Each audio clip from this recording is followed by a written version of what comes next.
안녕하십니까. 이번 시간에도 암 환자를 다루는 의사분들이나 의사분들 자기 가족들이 암에 걸렸을 때 과연 항암 치료를 받고 있는 환자들처럼 그렇게 치료를 받을 것인가에 대해서 두 번째로 말씀드려보고자 합니다. 사실 항암제는 일단 시작하면 그만두기 어렵다고 합니다. 특히 조금이라도 효과가 나타나면 환자는 그 항암제의 투여를 그만두지 못합니다. 효과가 있는데 어떻게 그만두겠습니까? 의사 역시 효과가 있는 동안에는 설령 환자의 부작용에 환자가 고통스러워 하더라도 이제 항암제 투여를 그만 줄여봐야 되겠습니다 라고 말은 절대 꺼내지 않습니다. 책임 추궁을 당하거나 의료소송에 휘말릴 우려가 있기 때문입니다. 그러나 같은 항암제를 계속 맞으면 반드시 언젠가는 암세포가 그 항암제의 내성을 가지게 되어 있습니다. 처음에는 두드러진 효과가 있더라도 언젠가는 듣지 않는 날이 반드시 오게 된다는 것입니다. 그러면 일방적으로 지금까지 공격당하기만 했던 암세포는 어떻게 저항하겠습니까? 갑자기 그 반격이 암세포들의 반격이 시작되어 가지고 오히려 증상이 급속도로 악화되는 현상이 일어날 수도 있습니다. 이것이 바로 재발입니다. 사용하던 항암제 효과가 사라지면 의사는 다른 항암제로 바꾸지만은 결국은 그것도 듣지 않게 됩니다. 암 치료를 할 때 암이 더 진행되기 전에 최대한 세게 공격하는 것이 좋다고 판단해서 대부분 의사들은 처음부터 효과도 부작용도 강한 항암제를 사용하는 경우가 상당히 많습니다. 그러면 계속 항암제를 바꾸는 사이에 어느 또 효과가 약한 항암제만 남게 되고 더 이상 쓸 수 있는 항암제가 없게 되는 것입니다.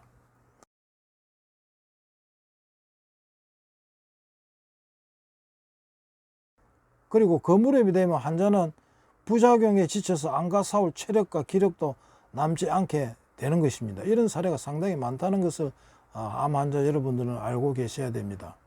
아시면 아키라 의사 박사님도 항암제를 전혀 쓰지 말자는 그런 의도는 아니죠.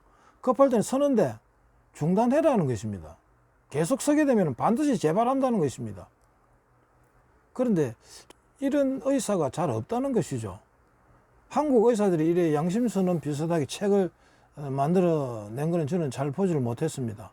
간혹 있기는 있는데 일본 사람들이 뭐 좋아서 그런 건 아니지만은 이 양심적인 이런 선언을 하는 의사들이 상당히 숫자가 한국보다 많다는 것입니다.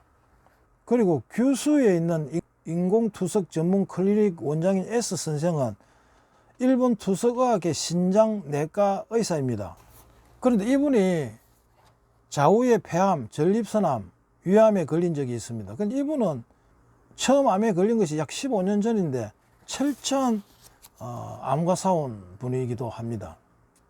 이러한 경험을 통해 신뢰할 수 있는, 믿을 수 있는 의사를 만나는 것이 무엇보다도 중요하다는 것을 실감했다. 근데 좋은 의사라는 것은 물론 수술 기술도 좋아야 되고 항암제에 투여하는 방식 그리고 100여 종에 대한 항암제의 어떤 성분과 환자와의 관계, 어떤 성분, 어떤 환자에게 이런 성분이 이런 항암제가 맞다는 것을 연구하는 의사, 그런 의사 상당히 만나기 어렵지 않습니까?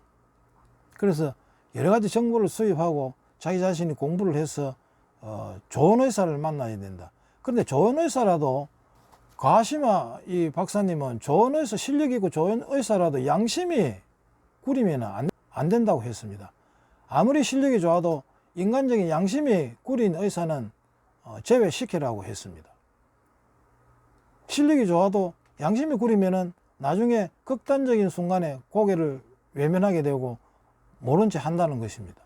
그래서 첫째는 양심이고 둘째는 기술이라고 생각해도 별 무리가 없을 것 같습니다. 의견을 구하겠다고 무슨 의견을 질문을 말했을 때 흔쾌히 받아들이는 의사인가, 짜증을 내지 않고 흔쾌히 자기 일처럼 얼굴의 표정을 보면은 자기 가족처럼 생각하는 의사인가가 상당히 중요하다는 것이죠.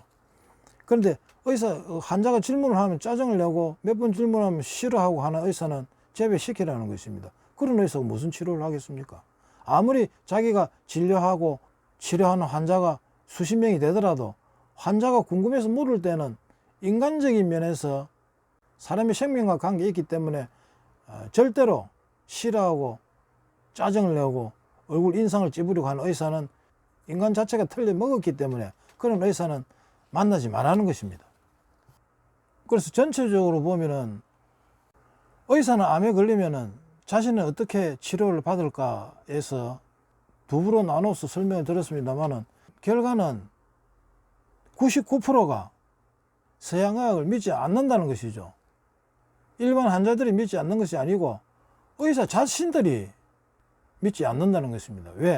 왜 믿지 않는다는 것을 알면은 더 좋겠지만 제 생각에는 현재 의사분들이 항암제라든지 수술이라든지 방사선을 회피하는 이유를 우리가 알면은 좋겠지만은 그렇게 알 필요가 없다고 생각합니다.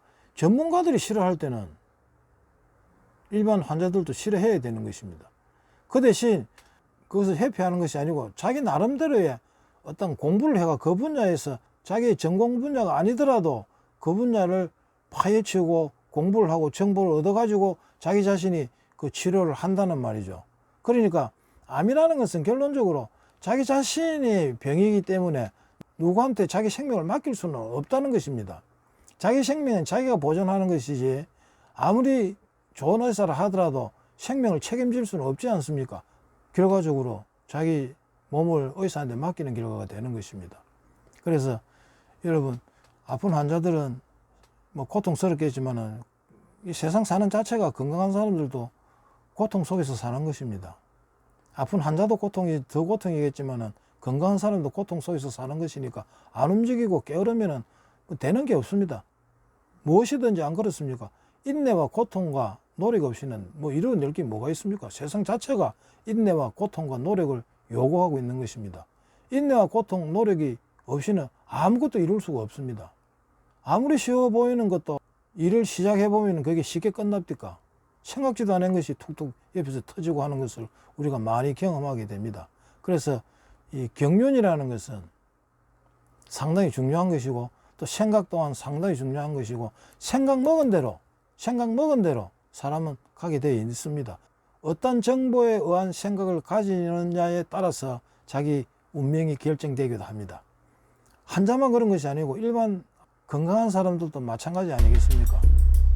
오늘은 여기서 마치도록 하겠습니다. 감사합니다.